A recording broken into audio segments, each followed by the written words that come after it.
Maybe the best news on the day in Columbus on Saturday is that the defense actually defeated the offense, depending on, of course, your interpretation. But that's a good storyline to go with and a good narrative to take off on. And we got the right guy to do it here. We got Pat Murphy, of course, from Bucknuts 247 Sports to break down Ohio State football. Pat, what's going on today?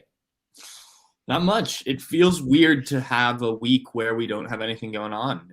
Spring practice is now in the books, so no interviews or anything for the next little while. So I got to find things to occupy my time here. Well, I'm sure that I can help with that. So I got some questions for you. One involves maybe appropriately, and most people would expect the first name out of my mouth would be Kyle McCord. So some people are going to look at the stat sheet and say 18 out of 34, and they're going to interpret his performance in that way. Others are looking at every pass that he threw and kind of dissecting what went wrong, what went right. I think the general take from it is that it was kind of a vanilla spring game for him. It was okay. He made some throws, but he missed some others. Absolutely. And look, this is what we've seen from these quarterbacks all spring.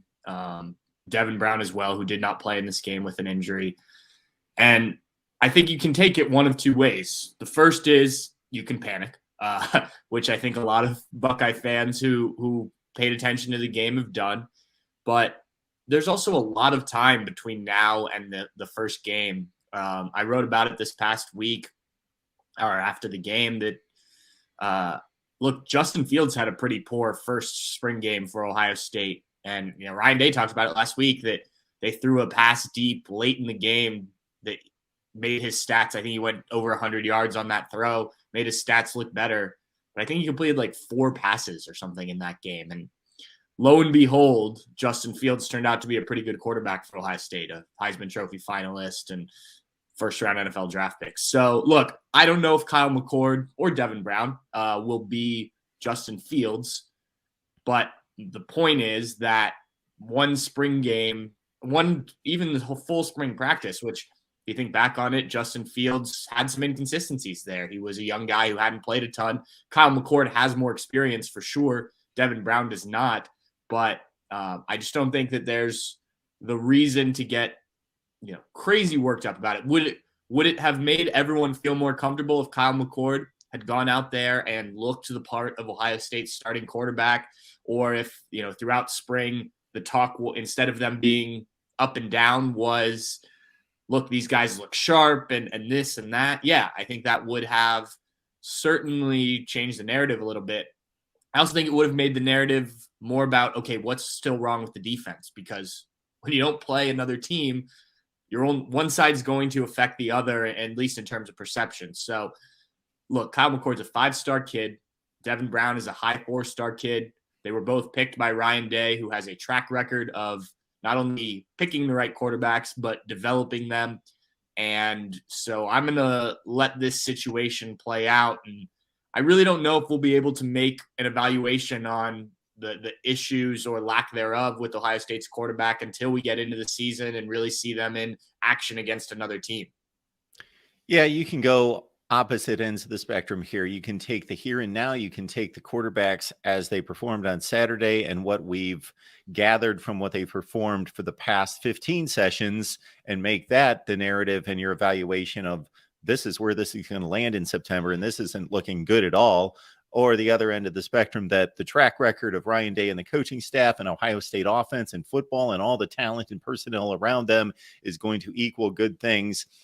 And who knows if it goes to one end of that spectrum or lies somewhere in between.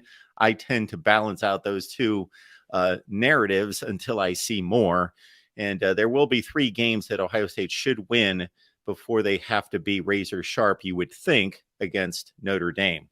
Yeah, and I think also to your point there, and important to keep in mind, Marvin Harrison only played in the first quarter of the spring game, was limited, held out throughout spring practice.